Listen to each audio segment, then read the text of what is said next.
1 bulan sudah Kei pergi dari kampung Senja dan meninggalkannya. Senja mulai terbiasa tanpa Kei walaupun awalnya berat. Benar kata Mama, di saat Kei tidak di sisi, itu lebih berat dari menahan beban apapun. Beban rindu yang membuat Senja terkadang tidak fokus pada kegiatan kesehariannya. Wajar saja, hampir 2 bulan Senja terbiasa dengan kehadiran Kei. Manjanya, keusilan Kei, kasih sayang Kei, perlakuan lembutnya yang kerap kali memanjakan Senja pula di balik manjanya, suka dan duka mereka lewati bersama. Maka semua itu adalah kenangan yang menghantui Senja, hati kecilnya tetap saja takut Kei tidak akan kembali. Terlebih banyak beredar desas-desus dari mulut-mulut usil yang mengatakan bahwa Kei meninggalkan Senja begitu saja dikala sudah bosan. Senja hanya mampu menangis di dalam diam, mengadukan segala yang ia dengar pada Sang Agung dalam rintihan di atas sajadah diiringi doa-doa. Keyakinan Senja yang tersisa adalah bahwa Allah tahu segalanya, sehingga kepercayaan Senja kembali, bahwa suaminya tidaklah seburuk dengan apa yang dikatakan orang-orang itu.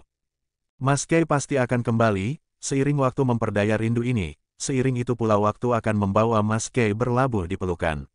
Atas izin Allah, final Senja dalam batinnya. Sore itu, Senja baru saja pulang dari kampus. Senja mengendarai sepeda motor matiknya sendiri, karena sang ayah ada urusan mendesak sehingga tidak dapat mengantar dan menjemput. Stop, Senja dihadang seseorang, ketika akan memasuki gapura kampungnya dan keadaan sepi karena menjelang maghrib. Ditambah cuaca mendung sore itu. Ansar, ya Ansar ada di hadapannya saat ini. Kak Ansar, Assalamualaikum. Senja menyapa Ansar dengan menundukkan kepala. Ia tidak mau bersitatap dengan seseorang yang bukan mahramnya. Waalaikumsalam, apa kabar Senja? Tanya Ansar. Senja melihat gelagat aneh dari Ansar. Alhamdulillah, baik Kak. Kok sendiri, suamimu mana? Basa-basi Ansar. Ketika Kei masih berada di sisinya, ia pernah beberapa kali mengantar dan menjemput Senja kuliah. Bahkan laki-laki itu pernah 1 harian penuh menunggu Senja, hingga tertidur di bangku kayu warung depan kampus dengan santainya. Ah Kei yang menggemaskan. Sedang bekerja, maaf sudah mau maghrib, Kak. Senja pulang dulu. Setelah berucap salam Senja kembali hendak menjalankan motor matiknya namun, Ansar kembali menahan Senja. Lepas Kak, tangan Senja dicekal dengan amat kasar. Air mata Senja mulai mengalir di pipi. Bukan takut, akan tetap rasa bersalah pada suaminya, karena ia berhasil disentuh pria lain. Bagaimana Senja, akhirnya selingkuhanmu pergi. Bagaimana rasanya? Hah, bentak Ansar. Senja menarik paksa pergelangan tangannya dari cengkraman Ansar. Dia bukan selingkuhanku, dia suami sahku, ujar Senja. Jelas-jelas dia yang merebutmu dariku. Hardik Ansar dengan suara keras. Ketampanan Ansar saat ini sudah tidak nampak lagi. Di mata Senja, dia bagaikan laki-laki bajingan. Kamu sendiri yang merebut aku dari ridho Allah dengan melakukan pengkhianatan. Maka dari itu, Allah sepertinya tidak meridhoi kita berjodoh pada akhirnya. Dan suamiku adalah seseorang yang Allah kirim sebagai hadiah terindah karena kegagalan sebelumnya, ucap Senja penuh penekanan. Senja, aku sudah katakan, aku akan kembali melamarmu, mengapa kamu tidak sabaran, malah menerima laki-laki itu sebagai suamimu? Apa hebatnya orang itu? Hah, teriak Ansar kembali. Kamu sudah menjadi jodoh orang lain dan ingat, Kak, istrimu yang saat ini, adalah pilihanmu secara tidak langsung, maka janganlah kamu sia-siakan, cukup kamu sia-siakan 1 kali, kesempatan apa yang telah Allah anugerahkan. Akibat kamu gagal menjaga iman, maka Allah mencabut ridho-Nya dari kita.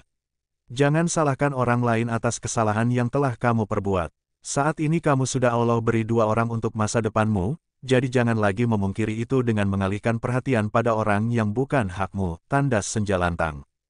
Untuk kehebatan yang dimiliki suamiku, selain dari ayah dan kakakku, untuk seukuran manusia, kehebatannya tidak bisa dibandingkan dengan laki-laki manapun, karena suamikulah yang terhebat, dia hebat dalam menjaga kesabaran, dia hebat dalam menjaga imannya, dia hebat dalam, lanjut Senja, namun kata-katanya dipotong Ansar. Agar, Senja, cukup. Aku tidak mau mendengar kamu membanggakannya di hadapanku. Pekik Ansar dengan tatapan benci dan nampak kemarahan berkobar di matanya. Kak, bersikap baiklah pada istrimu. Jangan menyia-nyiakan kembali anugerah kedua ini, yang belum tentu akan kamu dapat kembali jika anugerah itu kembali Allah ambil. Ujar Senja. Kamu yang membuat aku menikahinya. Aku tidak sudi hidup satu atap dengannya. Kamu yang aku inginkan, kamu yang aku cintai, Senja. Cukup Kak, Cobalah buka perasaanmu terhadap istri dan calon anakmu, menyesali apa yang terjadi tidak akan menghasilkan sesuatu yang baik, selain hanya akan menimbulkan dosa baru.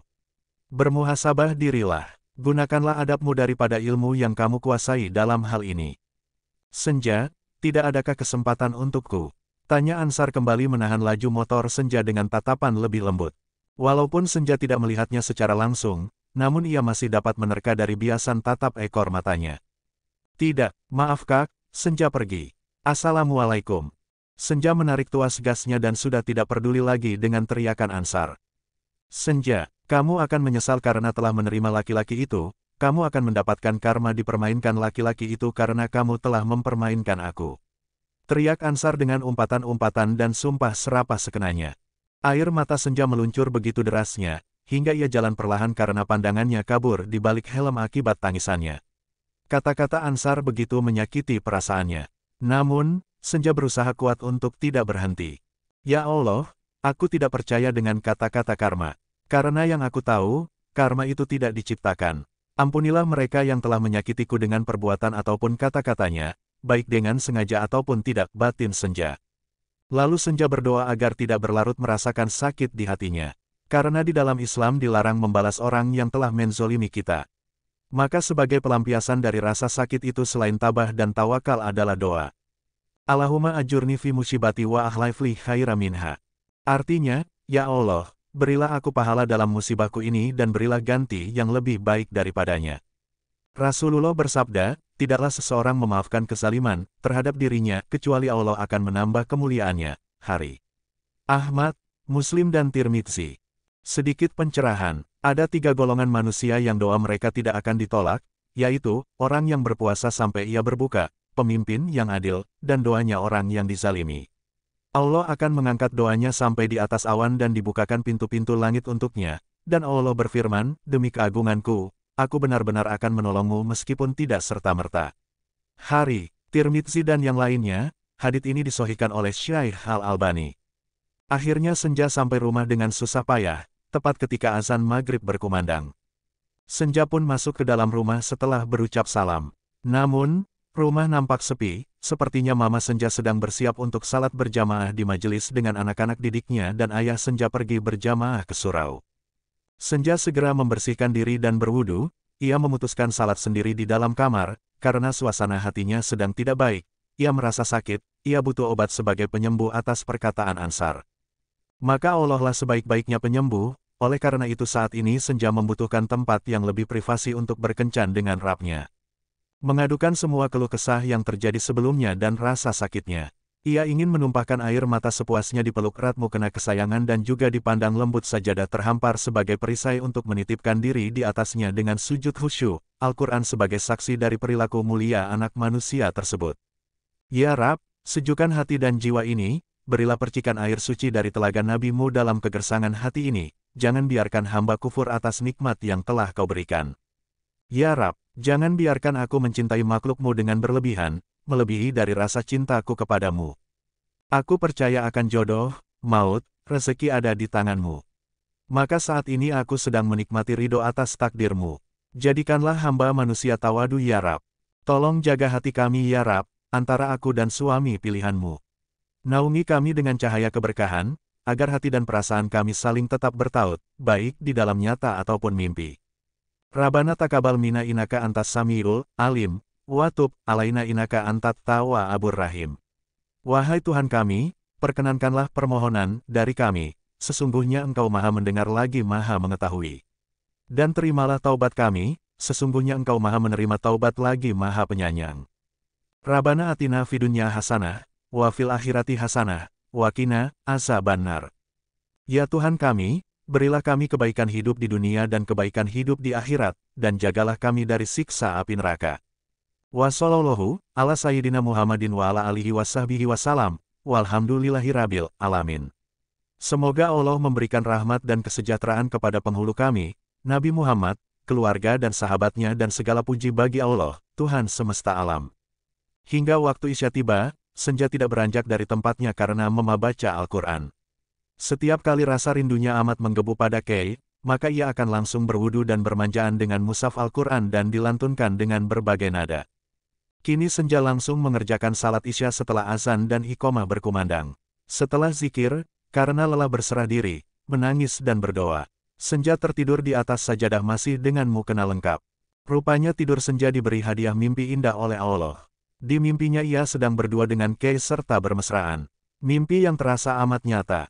Namun suara ketukan pintu menyadarkan Senja dari mimpinya. Sayang, Neng, suara mama saja, sembari mengetuk pintu dan memanggil Senja dengan lembut. Ah, astagfirullah, Mas, mama manggil. Sudah dulu ya, gumam Senja dengan malu-malu menatap Kei penuh cinta. Neng, makan dulu, kamu belum makan dari tadi. Panggil mama Senja kembali. Iya mah, Mas, lepas. Cukup nakalnya, nanti lagi. Senja masih setengah sadar. Neng, kamu baik-baik saja kan? Kali ini suara ayah Senja. Mereka berdua mengetuk pintu dengan bersamaan seperti khawatir. Iya, Senja baik-baik saja, jawab Senja pada akhirnya, lalu ia terperanjat dan duduk dari tidurnya. Mas, astagfirullahalazim, apakah aku bermimpi?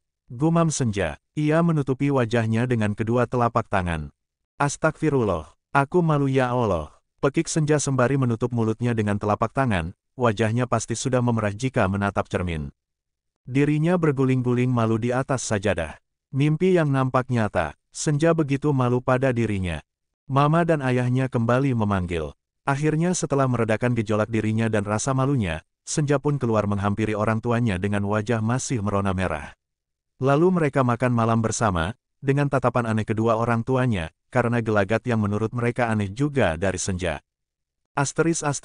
Di Singapura, setelah melaksanakan salat isya bersama Arka yang memang beda sekitar setengah jam saja dari waktu di Indonesia. Kei nampak tertidur di atas permadani ruang televisi apartemennya di sisi Arka yang masih berkutat dengan laptopnya. Hampir setengah jam, Kei nampak terlelap. Namun, tidak selang lama, Arka yang sedang konsentrasi pada layar laptopnya, ia mengernyit akan pendengarannya. Kei, terdengar beberapa kali dan menyebut kata Senja. Lalu Arka menoleh ke arah Kei. Arka melihat Kei nampak aneh dan bingung, tubuh Kei bergerak-gerak dan tidak lama bergetar. Naluri Arka sebagai asisten sekaligus sahabatnya pun tercipta. Arka segera menghampiri Kei dan menepuk pipinya untuk membangunkan Kei. Arka takut Kei mengalami sesuatu hal di dalam tidurnya karena membuat ia nampak kejang-kejang dan bergerak-gerak tidak karuan. Kei, bangun. Bro sadar, bro. Kei bukannya bangun. Ia malah memeluk dan menarik Arka hingga menindih tubuhnya. Kei terus-menerus dan menyebutkan Senja dengan nada parau. Bos, gila lu ya, gue masih normal. Jangan ruda paksa gue, teriak Arka namun. Mimpi basah dia rupanya, umpat Arka tatkala menyadari gelagat Kei dan dia sudah menebaknya dengan pasti, bahwa Kei sedang bermimpi bersenggama bersama Senja istrinya. Duk, Arka terpaksa menyerengkat Kei dengan lututnya lalu mendorong tubuh Kei. Hingga Kei berguling ke sisi Arka. Ada apa? Kei tersadar lalu bangun dan duduk. Lo ngapain gue Jing? Sarkas Kei dengan meringis sembari memegangi kepalanya. Nampaknya Kei masih linglung. Arka bukannya menjawab pertanyaan Kei, ia malah tertawa terpingkal-pingkal dengan memegangi perutnya. Apa lu? Malah tertawa? Udah gila lu gara-gara banyak duit yang bokap kasih. Ketus Kei. Nyadar Nying, barusan lu mau nyosor gue, ucap Arka dengan gaya ngondek. Cuy, najis. Hanya pala atas gue yang lupa ingatan, enggak dengan kepala gue yang bawah. Gue masih normal dodol. Kei mencebikan bibirnya. Bangun Nying, Noh lihat celana lu basah. Arka menunjuk ke arah celana jogger abu-abu Kei yang basah dengan dagunya. Dengan cepat Kei menunduk dan meraba bagian celana yang basah. Hah, gue ngompol kak. Kei terkejut, lalu bertanya pada Arka dengan polosnya. Coba cium baunya, suruh Arka dan Kei pun menurut. Lu baru aja, mimpi basah dodol. Apa, gak mungkin, ho, Senja. Kak, gue baru aja tidur sama Senja. Ucap Kei polos. Itu gue, bukan Senja. Lu mimpinya sama Senja tapi yang sosor gua. Arka mendramatisir kejadian tadi walaupun tidak sepenuhnya benar. Ah gila lu, huik. Kei berlari ke kamar mandi, Arka terbahak. Bagaimana bos, rasa nikmat malam pertamanya? Ledek Arka. Diem, gua malu. Teriak Kei dari dalam kamar mandi yang memang pintunya tidak ia tutup. Dilarang mengumpat dan berkata kasar bos, itu pesan nyonya, teriak Arka. Senja memang pernah menitip pesan agar menjaga perkataan mereka. Oke, Gua lupa, balas Kay. Lambat laun setelah terapi dan juga meminum obat rutin, serpihan-serpihan tentang Arka muncul di benak Kay, maka dari itu kini ia tidak sekaku sebelumnya terhadap Arka.